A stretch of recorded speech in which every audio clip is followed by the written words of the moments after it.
Saudi আরবে অবস্থানরত প্রবাসী বাংলাদেশিদের পাসপোর্ট সংক্রান্ত জটিলতা বর্তমানে চরম আকার ধারণ করেছে। গত 31 ডিসেম্বর থেকে বাংলাদেশ সরকার কোনো পূর্ব ঘোষণা বা প্রবাসীদের জন্য বিকল্প ব্যবস্থা নিশ্চিত না করেই মেশিন রিডেবল পাসপোর্ট বা এমআরপি কার্যক্রম বন্ধ করে দিয়েছে, যার ফলে বিপাকে পড়েছে হাজারো প্রবাসী বাংলাদেশি।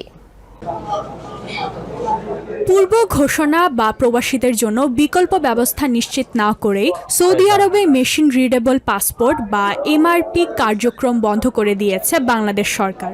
গত 31 ডিসেম্বর থেকে এই কার্যক্রম বন্ধ করে দেওয়ার ফলে পাসপোর্ট নিয়ে বিপাকে পড়েছেন অসংখ্য প্রবাসী বাংলাদেশি। ই পাসপোর্টের সার্ভার সংকটের কারণে এই জটিলতা সৃষ্টি হয়েছে বলে জানিয়েছে কর্তৃপক্ষ।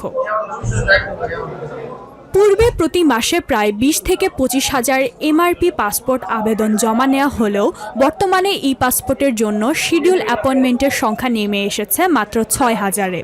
ফলে প্রতি মাসে আনুমানিক 18 থেকে 19 হাজার প্রবাসী আবেদন করার সুযোগ থেকে বঞ্চিত হচ্ছেন। বর্তমান পরিস্থিতিতে দেখা যাচ্ছে 15 এপ্রিল যারা অ্যাপয়েন্টমেন্ট নিচ্ছেন তারা জুনের শেষ সপ্তাহ তারিখ পাচ্ছেন, অর্থাৎ শুধুমাত্র বায়োমেট্রিক বা ফিঙ্গারপ্রিন্ট দেওয়ার জন্যই প্রবাসীদের প্রায় 2 মাস অপেক্ষা করতে হচ্ছে। এরপর পাসপোর্ট হাতে পেতে আরও দীর্ঘ সময় অপেক্ষা করার আশঙ্কা তৈরি হয়েছে, যা প্রবাসীদের জন্য মারাত্মক দুর্ভোগ সৃষ্টি করছে। আমি 3বার আসছি এই জায়গায়, 3বার আসছি, আসার পর আমার পাসপোর্ট এখনো হচ্ছে না। আশা করি আজকে হবে। মাঝখান দিয়ে রমজানে একবার আসছিলাম, সার্ভার সমস্যা থাকার কারণে আমার 2টা বাজে স্লিপ নেওয়ার কথা, পরে বললো যে রাত্রে 8টা বাজে আসেন। পরে আবার 50 কিলোমিটার দূর থেকে আবার রাত্রে 8টা বাজে আসছি। আসার পর তারপর যা হয়েছে সার্ভারের কারণে আমার 2-3বার আসা হচ্ছে এই জায়গায়। আমরা অনেক ভোগান্তিতে আছি। আমাদের আমার পাসপোর্ট ছিল, ওই পাসপোর্ট আমাদের এখন বন্ধ করে দিয়েছে অলরেডি। আমাদের আকামা হচ্ছে না, ব্যাংক কার্ড হচ্ছে না, অলরেডি সব বন্ধ।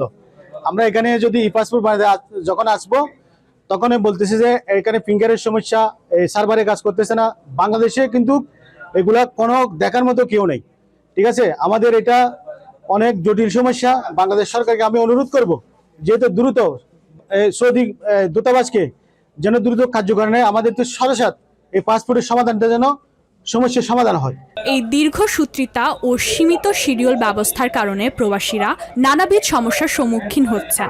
কর্মসংস্থান, আকামা নবায়ন, ভিসা সংক্রান্ত জটিলতা সহ অন্যান্য জরুরি কাজে মারাত্মক বিঘ্ন ঘটছে। অনেকের আকামা এক্সপায়ার হইতেছে, অনেকের জরুরি দেশে যাওয়ার দরকার, অসুস্থ, তাও যাইতে পারতেছে না। আমরা কাজ কাম ফেলাইয়া এই যে আসছি, কিন্তু কোনো ফায়দা হইতেছে না আমাদের। কিন্তু এদিকে সাইবার যাতে খোলা হয় তার সরকারের কাছে এই আবেদন। প্রবাসীদের প্রশ্ন, যে জনগোষ্ঠীর কষ্টার্জিত অর্থ দেশের রেমিটেন্সের অন্যতম প্রধান উৎস, তাদের জন্য কেন পর্যাপ্ত ও কার্যকর সেবা নিশ্চিত করা হচ্ছে না?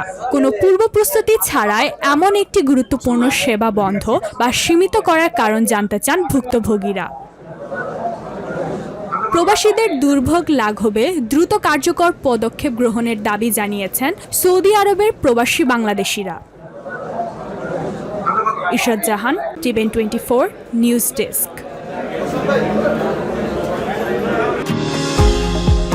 নিউ ইয়র্ক থেকে সম্প্রচারিত টিভিএন 24 টেলিভিশন বিশ্বজুড়ে বাঙালির কণ্ঠস্বর।